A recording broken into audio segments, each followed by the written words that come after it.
Let's head about 4 hours south to Houston, Texas. It's a city that's dealt with its fair share of hurricanes, not many winter storms, though much of Houston still without power this morning. People there being urged to conserve water as well. Art Acevedo is the police chief in Houston, Texas. He joins us live this morning. Chief, let's get right to it. What are the conditions like on the ground there in Houston? We understand millions across the state have been in the dark over the past few days. They're without heat. How long do we expect this to last?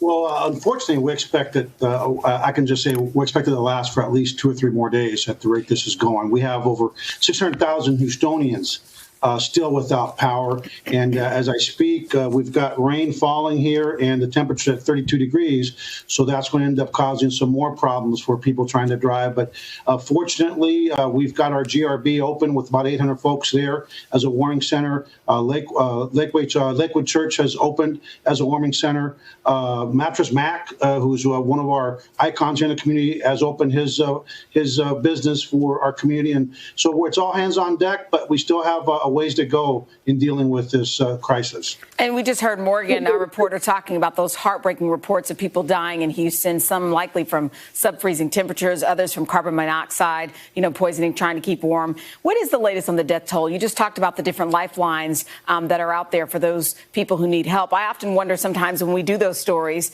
quite often the people who need to hear can't, because of the power. Yeah, sadly, people that are relying on their cell phones and on platforms on their smartphones, they're losing power, so they can't even use that. So we've confirmed 2 deaths from exposure in the city. I know that the county area around Houston's had some deaths from exposure.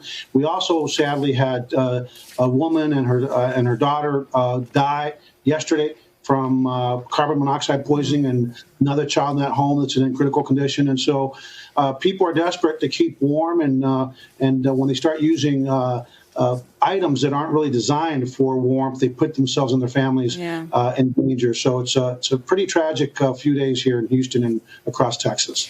And I know this weather is certainly something you guys don't see often down there, especially back-to-back storms and this kind of cold. But what about the forecast and the advanced warning given to the state? I mean, did you guys really grasp the severity of this storm and how this would impact the rolling blackouts? Well, let me just say this. The Houston Police Department, the Houston Fire Department, the city with Mayor Turner, we knew that it was going to be a tough run in terms of the cold. It's something that we're not accustomed to, but we are accustomed to dealing with Mother Nature, and we come together as Houstonians. We were told by the state and the power grid that we would experience rolling blackouts of 30 minutes to an hour. Well, those rolling blackouts turned to a complete catastrophic failure as far as we're concerned. And I think it speaks to the challenge of the leadership at the state capitol, starting with the governor, who has not performed in terms of providing the energy required for this state and to get through this crisis. And so I'm hopeful that as a result of this, that this will become job one for the state of Texas to figure out why is it that the only municipality that's doing well is the municipality called El Paso, Texas. Their energy is just fine because they're part of a national grid. We decided to go it alone, and for those that decide to go it alone, they need to hold the ball and be held accountable for the failure that we've seen here in the last few days. Hey, Chief, you just hit on something that I think a lot of folks watching and listening may not fully understand. The rolling blackouts that are happening in Texas, why is that the case? Why are we seeing rolling blackouts there when other states that deal with weather emergencies like this, they don't deal with rolling blackouts? Well, there's a difference between a rolling blackouts, which, in California during the wildfires last summer, it's by design because of with the heat and the demand. That's something that utilities use across the nation. In this case, it's not been a rolling blackouts. It has been absolute power failures. We've seen a failure of our production facilities. And a big part of that is because we've deregulated here in Texas. We've gone at it alone.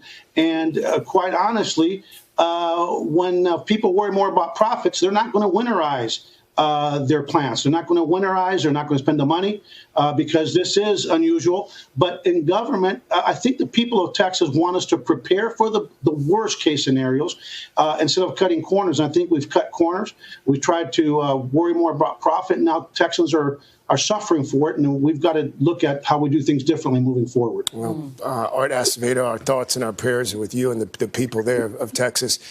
Chief, thank you, as always, for your time, sir. Thank you, thank you.